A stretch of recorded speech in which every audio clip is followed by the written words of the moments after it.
नमस्कार दोस्तों, इस वीडियो में जिस स्टॉक के बारे में हम बात करने वाले हैं उसका नाम है इन्फीबीम एवेन्यूज लिमिटेड। ये स्टॉक 26.10 के प्राइस पे ट्रेड कर रहा है। आज मार्केट में इसने 2.43% का मूव दिया था। मार्केट कैप है इसकी 7,271 करोड़ की। प्रोमोटर होल्डिंग 27.40% है। स्टॉक का पीई 35.70 पे है एंड इंडस्ट्री पीई 42.70 पे है। तो इंडस्ट्री पी से स्टॉक का पीई नीचे ट्रेड कर रहा है and growth adjusted P ratio जो है वो 2.88 है।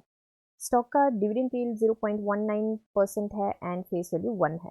अभी के लिए ये स्टॉक जो है इसको डेथ क्रॉस मिला है, गोल्डन क्रॉस मिला, उसके साथ साथ फिर से डेथ क्रॉस मिला। तो ये स्टॉक जो है अभी 50 एंड 200 दोनों डीएमए से नीचे ट्रेड करा है। होपफुली इसको जल्दी गोल्डन क्रॉस मिले। अभी के लिए ये अपना 1 ईयर के टाइम स्पेंड पे देखें तो पीई मीडियम से नीचे है, जो कि एक अच्छी बात है। यहाँ पे शेयर होल्डिंग पैटर्न देखते हैं तो शेयर होल्डिंग पैटर्न सितंबर में आया, उसके बाद नहीं आया है कुछ। प्रोमोटर्स का सेम रहा है। एफआईआईज ने बढ़ाई थी, डीआईआईज ने बढ़ाई थी। पब्लिक के पास थोड़ा सा कम हुआ था एंड अदर्स का जो है 0.44%, तो वो सेम रहा था। तो अभी के लिए आ गए हैं हम इसके चार्ट पे। चार्ट पे देखिए, यहाँ पे मैंने एक डाउन ट्रेंड का चैनल बनाया है, जो कि बहुत स्ट्रॉन्ग डाउन ट्रेंड नहीं है बट यस डाउन ट्रेंड बनता हुआ नजर आया। पहले ट्रेंड लाइन थी, उसको ब्रेक किया, मूव मिला, उसके बाद इसका डाउन ट्रेंड यहाँ पे चालू है।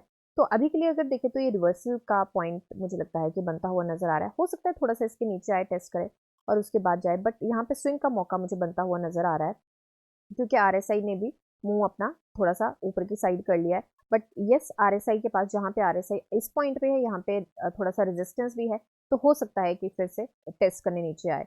तो अभी के लिए 41.32 पे है। स्विंग के मौके की अगर बात करें तो स्विंग का मौका हमें मिलता हुआ नजर आएगा लगभग लगभग यहाँ तक का लेके चलते हैं, 7 साढ़े 7 8% के आसपास का।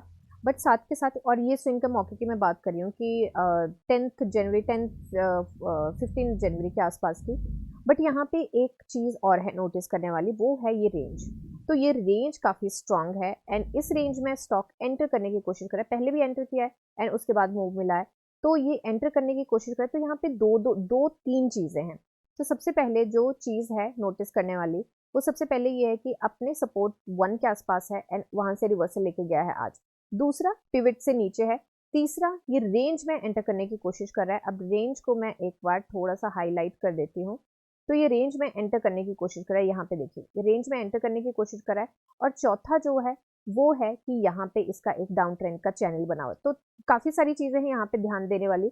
एंड वॉल्यूम तो ऑफ कोर्स हम चेक करके चलेंगे ही, क्योंकि जब से डाउन ट्रेंड में है तब से आप देख सकते हैं कि वॉल्यूम भी काफी कम हो गया है। तो वॉल्यूम में अगर फ्लक्चुएशन आती है, और क्योंकि यहाँ पे देखा गया है कि मोस्टली जो ग्रीन कैंडल है उस पर वॉल्यूम काफी स्ट्रांग आया है, रेड पे भी आया है बट ग्रीन कैंडल पे काफी स्ट्रांग है। एंड यहाँ पे स्विंग का मौका मुझे लगता है कि क्लियरली बनता हुआ नजर आ रहा है। तो थोड़ा सा अगर इसको टिल्ट कर, वैसे ठीक ही है चैनल, तो ये भी जरूरी है कि 25 के आसपास भी हो सकता है स्टॉक फ्लक्चुएशन में हमें देखने को मिले, बट स्विंग का मौका ऑफ कोर्स यहाँ पे बनता है। तो वॉल्यूम के ऊपर जरूर ध्यान दे के चले। एंड मुझे यहाँ पे जनवरी 15 का मैं ये टारगेट लेके चली हूँ कि यहाँ तक ये स्टॉक 28-29 के आसपास हो सकता है ट्रेड करता हुआ दिखे हमें। अभी के लिए एक बार बीएससी पे चलते हैं। तो बीएससी पे इसका प्राइस बैंड जो है वो है 20% का। एंड न्यूज़ एक आई थी 25 को आई थी, और 25 की न्यूज़ का वो नॉर्मल है, क्लोजर विंडो है। एंड 24 को जो न्यूज़ आई थी तो इन्होंने बताया था कि हमारे यहाँ पे CC Avenue is now live with basin Catholic cooperative banks net banking facility. तो ये भी एक माइलस्टोन है जो इन्होंने अचीव किया है। तो काफ़ी सारी चीज़ें हैं, फाइनेंस के सेक्टर का है ये। एंड ये कोई और स्टॉक नहीं है, जैसे हम कोई क्रेडिट कार्ड की पेमेंट करते हैं, कोई थर्ड पार्टी पेमेंट करते हैं, तो उसमें हमें आता है सीसी एवेन्यू लिख के। तो सीसी एवेन्यू जो है वो इन्फीबीम एवेन्यू ही है। तो हमें कई बार ये डे टू डे लाइफ में हमें चीज़ें आती हैं पर हमें कई बार पता नहीं चलता या नॉलेज नहीं होता थोड़ा सा उस चीज़ के बारे में। तो हम डे टू डे लाइफ में इसको यूज़ करते हैं यूजली। डिलीवरी परसेंटेज 46.41% गया है एंड एनएससी पे डिलीवरी परसेंट 35.19% गया है। तो डिलीवरी परसेंटेज 30 से ऊपर गया है, तो मतलब स्टॉक में डिलीवरी उठाई हुई है ज़्यादा rather than trade. And volume की बात करें तो ट्यूसडे को वॉल्यूम 4.5 मिलियन का था, फिर 3.82 मिलियन का हुआ थर्सडे को, एंड आज वॉल्यूम 6.07 मिलियन का। तो वॉल्यूम में भी जंप देखने को मिला है। सेलर्स का दबाव जरूर है, इसने ब्रेक करने की कोशिश करी थी बट कर नहीं पाया। यहाँ पे एक और रेजिस्टेंस हमारी आएगी, तो अब आप बोलेंगे कि ये रेजिस्टेंस ही खत्म नहीं हो रही है इसकी। तो यस, यहाँ पे एक और रेजिस्टेंस आई है और वो रेजिस्टेंस मुझे इसके आसपास की नजर आ रही है, जो कि अगेन काफी प्रोमिनेंट है। एंड इस रेजिस्टेंस को हम करते हैं डॉटेड लाइन से हटा के लाइन पे। तो ये रेजिस्टेंस बनती हुई नजर आ रही है 26.75 पे। तो इस रेजिस्टेंस का भी ध्यान रखिए क्योंकि यहाँ पे 23 दिसंबर एंड 24 दिसंबर को भी यहीं से रिजेक्शन मिली है एंड थोड़ा सा इस रेजिस्टेंस का भी ध्यान रखेगा। तो काफ़ी सारी चीज़ें हैं जो इसमें आ चुकी हैं। सॉरी, यहाँ पे तो रेंज से रिजेक्शन मिली थी, यहाँ पे जो रिजेक्शन मिली है, आई एम सो सॉरी, तो यहाँ पे तो रेंज से रिजेक्शन मिली थी 23 एंड 24 को। ये जो रिजेक्शन की बात करें, जो रेजिस्टेंस है, उससे आज रिजेक्शन हमें मिली है एंड यहाँ पे सपोर्ट और रेजिस्टेंस और रिवर्सल इस पॉइंट पे काफ़ी बार मिला है, तो इस रेजिस्टेंस का भी थोड़ा ध्यान रखिएगा। तो रेजिस्टेंस काफ़ी ज़्यादा है। शॉर्ट टर्म के लिए मैं ये बोलूँगी कि बहुत ज़्यादा अग्रेसिव तरीके से एंट्री मत बनाइएगा, थोड़ा सा स्टॉप लॉस का भी ध्यान रख के चलिएगा क्योंकि ज़रूरी नहीं है कि ऊपर की साइड ही जाएगा, नीचे की साइड भी जा सकता है। तो अभी के लिए यही है। एंड एक बार वीकली चार्ट एक बार चेक कर लेते हैं। तो वीकली चार्ट में यस, रिवर्सल कैंडल यहाँ पे जरूर बनती हुई दिखाई दे रही है।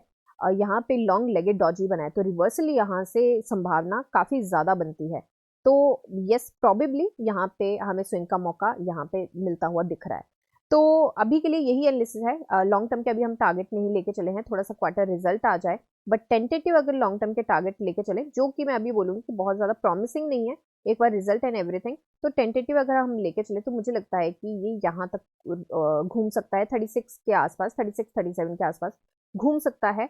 अगर जिस तरीके की बात हो रही है कि बुल रन आने वाला है जनवरी में, तो अगर वो आता है और सारा अकॉर्डिंग टू पैटर्न चलता है, तो हो सकता है यहाँ तक घूमे, और अगर ये अपने डाउन ट्रेंड को, चैनल को ब्रेक करके ऊपर सस्टेन करता है। तो काफ़ी सारी टर्म्स एंड कंडीशंस हैं, तो ऑफ कोर्स अपने ट्रेड को सक्सेसफुल बनाने के लिए इन सारी चीज़ों का तो ध्यान रखना ही चाहिए। तो ये मेरी एनालिसिस है, कोई बाय सेल होल्ड की रिकमेंडेशन है। मिलते हैं नेक्स्ट वीडियो में, तब तक के लिए शुक्रिया एंड हैप्पी इन्वेस्टिंग।